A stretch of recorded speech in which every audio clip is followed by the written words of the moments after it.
The next two fosters were a bit different from our previous fosters. Cosette came to us first. Although she was healthy, she was a very sad little kitten.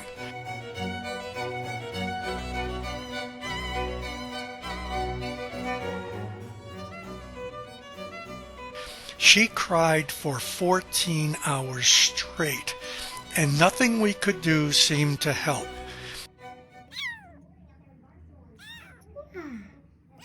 Whatever her previous situation was, must have been, shall we say, uncomfortable.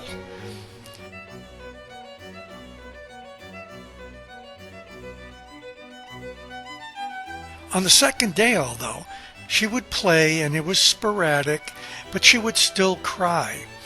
We were contacted by the sister shelter about another single kitten in need of fostering to help her with socialization. And since she was about the same age, we jumped at the opportunity because it's great if kittens can learn from one another while they are young and in the process of being socialized.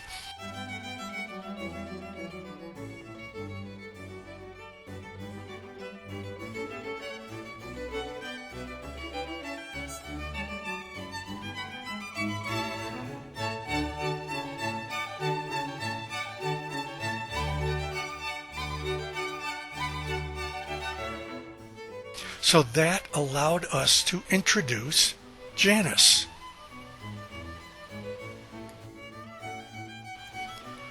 Although she was a little older, this beautiful panther kitten did the trick in an extremely surprising way.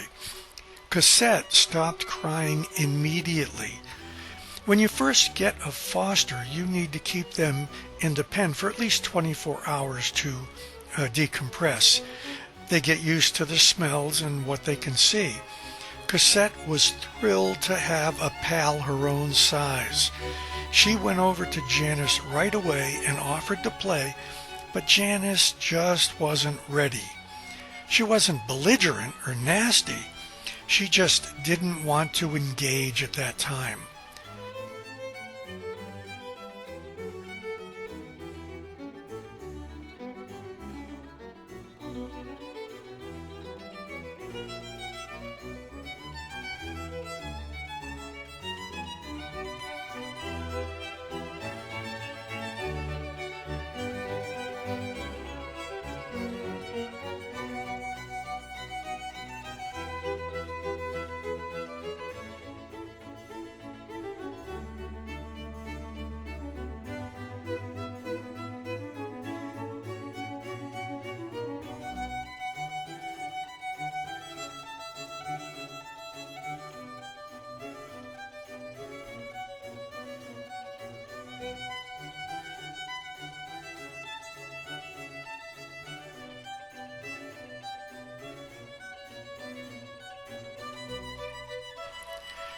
So, to Cosette's dismay, we set them up in separate pens, especially at night, and let Janis decompress and adjust to us and a very eager kitten. We opened the pen on that second day and full transformation. They interacted with each other like the previous 24 hours never happened.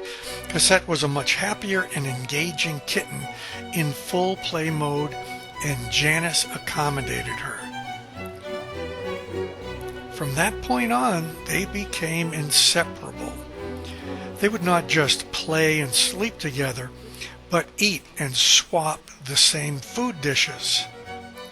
We were having some work done, and since our place is small, we were concerned about the stuff being in the kitten's way. Yeah, right. To them, it was just another thing to jump to and from.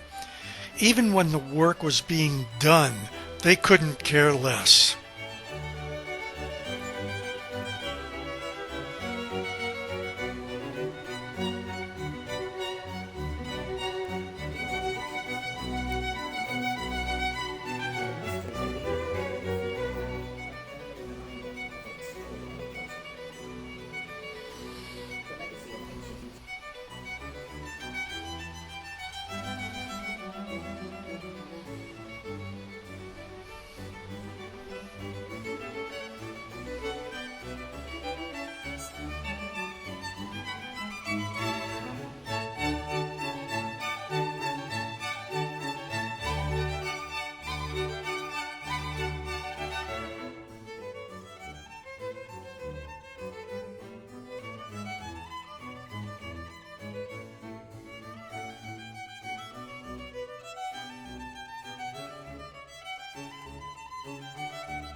Cosette became extremely affectionate and wanted to be with Leslie all the time she wasn't playing with Janis. She would sit in her lap or with her on the couch. She would fall asleep and wanted to always sleep up on her neck like a mink wrap. Janis, although friendly, really didn't want to be on us. She would come close and lay down or play. She wouldn't engage, but preferred to sleep either with Cosette or away from us. Keeping in mind you never know what these kittens went through before you got them, you have to let them move at their own pace. It took a while, but just prior to them being returned for adoption, Janis began to trust us enough to sleep in our laps, but only for a short period of time, but that was okay. As always, when it comes time to return them, you feel a little bad that a kitten such as Cosette, who was so terrified and crying, turned into such an affectionate, trusting kitten, is then put into a carrier and taken somewhere else. You feel like you're abandoning them, but then again, that's part of the job. Fortunately, they didn't stay at the shelter too long. Actually, they didn't stay there a full day. They were both adopted together on the same day. Whomever adopted them, thanks. You got two great little kittens.